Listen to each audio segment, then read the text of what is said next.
Selamat datang di video bakat minat Min 1 Kota Banda Aceh. Di sekolah ini, kami percaya bahawa setiap siswa memiliki potensi dan talenta yang unik. Melalui kegiatan bakat minat, kami berupaya memberikan ruang bagi siswa untuk mengasah keterampilan dan menggali potensi.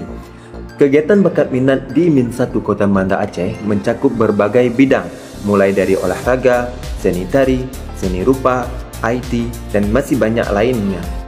Pada kali ini, kita akan memperkenalkan mengenai bakat minat Olimpiade Matematika di Min 1 Kota Banda Aceh. Kegiatan ini dirancang untuk mengasah kemampuan berfikir logis dan analisis siswa melalui latihan-latihan soal yang menantang. Olimpiade Matematika bukan sekedar ajang kompetisi, tetapi juga sarana untuk mengembangkan kecerdasan, ketelitian, dan kreativitas dalam memecahkan masalah. Materi hari ini berfokus pada pemecahan soal berbasis logika dan strategi penyelesaian cepat. Siswa diajarkan berbagai pendidikan unik dan menyelesaikan soal, seperti teknik eliminasi, pola bilangan, dan analisis kombinatorial sederhana.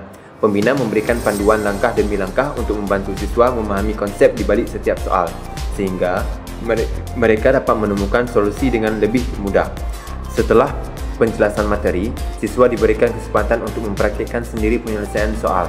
Soal-soal yang diberikan bervariasi dari tingkat dasar hingga menengah, mulai dari aritmetika, dasar, aljabar sederhana, hingga soal cerita yang membutuhkan pemahaman logis dan perhitungan cepat. Melalui latihan ini, siswa diajak untuk melatih keterampilan berpikir kritis dan mengembangkan kecepatan serta ketepatan dalam menjawab. Kegiatan ini juga mendorong siswa untuk bekerja sama dalam kelompok kecil. Mereka berdiskusi, bertukar ide, dan saling membantu dalam memecahkan soal-soal yang sulit. Diskusi ini tidak hanya memperkuat pemahaman konsep, tetapi juga melatih siswa untuk berpikir terbuka dan menerima berbagai sudut pandang dalam menyelesaikan masalah matematika. Untuk melatih kecepatan berpikir, pembina memberikan tantangan soal cepat yang harus diselesaikan dalam waktu tertentu. Tantangan ini dirancang untuk meningkatkan kemampuan siswa dalam berfikir di bawah tekanan serta melatih mereka untuk tetap tenang dan fokus saat menghadapi soal-soal yang sulit dalam waktu terbatas. Setelah sesi latihan, pembina memberikan umpan balik dan membahas soal-soal yang telah dikerjakan bersama siswa.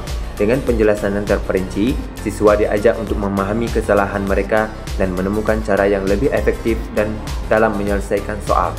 Pembina juga memberikan tips penting yang dapat digunakan siswa dalam menghadapi kompetisi Olimpiade Matematika di masa depan. Setiap sesi selalu diakhiri dengan refleksi dan pencatatan poin-poin penting dari materi yang telah dipelajari. Proses ini membantu siswa untuk memperkuat pemahaman mereka dan mempersiapkan diri lebih baik untuk sesi berikutnya. Dengan metode ini, siswa tidak hanya menghafal rumus tetapi juga benar-benar memahami konsep matematika secara mendalam. Kegiatan Olimpiade Matematika ini tidak hanya membentuk keterampilan berhitung, tetapi juga membangun karakter disiplin, teliti, dan pantang menyerah dengan latihan rutin dan semangat belajar yang tinggi. Siswa Min 1 Kota Banda Aceh dipersiapkan untuk menjadi juara dalam kompetisi, baik di tingkat sekolah, kota, maupun nasional. Melalui kegiatan ini, Min 1 Kota Banda Aceh berkomitmen untuk menciptakan generasi yang cerdas, logis, dan mampu bersaing di berbagai ajang matematika.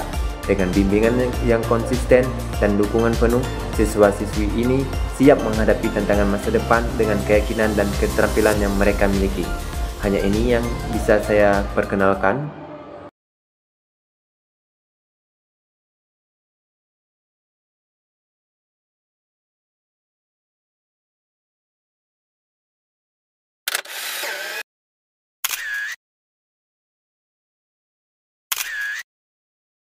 Audio Jungle.